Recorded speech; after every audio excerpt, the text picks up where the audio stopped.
Good morning, everyone. Today is the 9th of January. I'm out here on a very cold run, but it's beautiful outside. This is the second week of Sheila's treatments in Toronto. Everything is going amazingly well. We are both so grateful for everyone that has supported us in being in Toronto. And this will be a very odd comment, but it feels like a beautiful, all-inclusive vacation. Things are so simple for us simply because other people cared enough to help us out. So thank you so much. I also wanted to say, when we were parking at the hospital the other day, it's a very tight parking garage. People are going all over the place. We rounded a corner once and there was a man coming around in a car who almost bumped into our car. And my eyes caught his, and I saw the fear in his eyes. But it wasn't the fear of almost hitting us. I realized it was the fear of him probably dropping off his wife or his mother or his son for first time cancer treatment. And I felt automatically love for him. And I pushed it out for him. And that's really what I wanted to say today. That traveling around in this beautiful, radiant, light-filled bubble and allowing people to be what they need to be and seeing only the best in people is the way I would like to spend my time. Hi again. Today is January 9th, and I just wanted to finish up some of my thoughts. Sheila is in her second week of radiation and chemotherapy at Princess Margaret. And I was thinking a little bit about some thoughts I had around faith.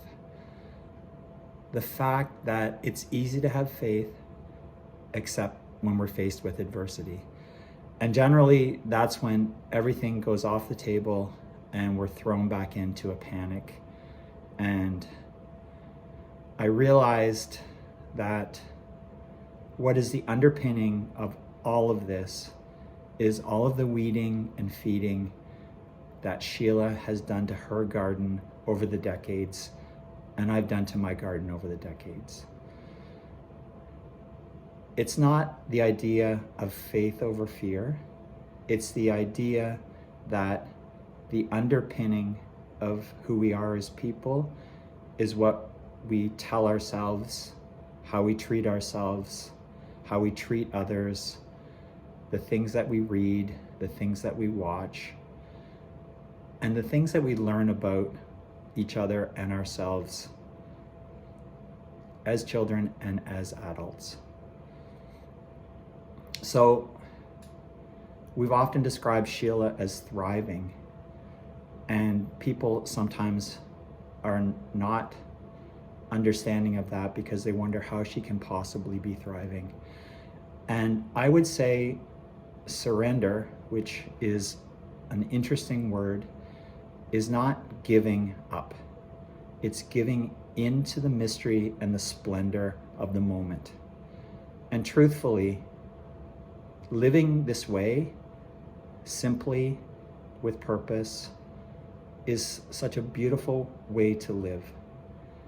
And that the surrender, which is the sort of release of responsibility, the release of fear, the release of everything else, and essentially falling backwards and being caught by the underpinning of everything that you've been telling yourself all of these years, to be caught by all of the people that you've treated well, who you've loved, and who in turn love you and are there now to support you, is the best possible life you can live.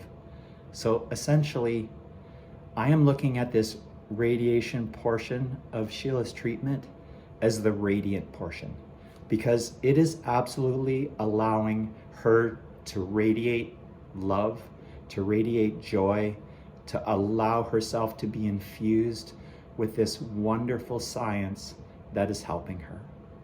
So thank you, thank you, thank you so much to everyone who ever helped work on radiation, who ever thought of it in the first place, who worked decades on perfecting it.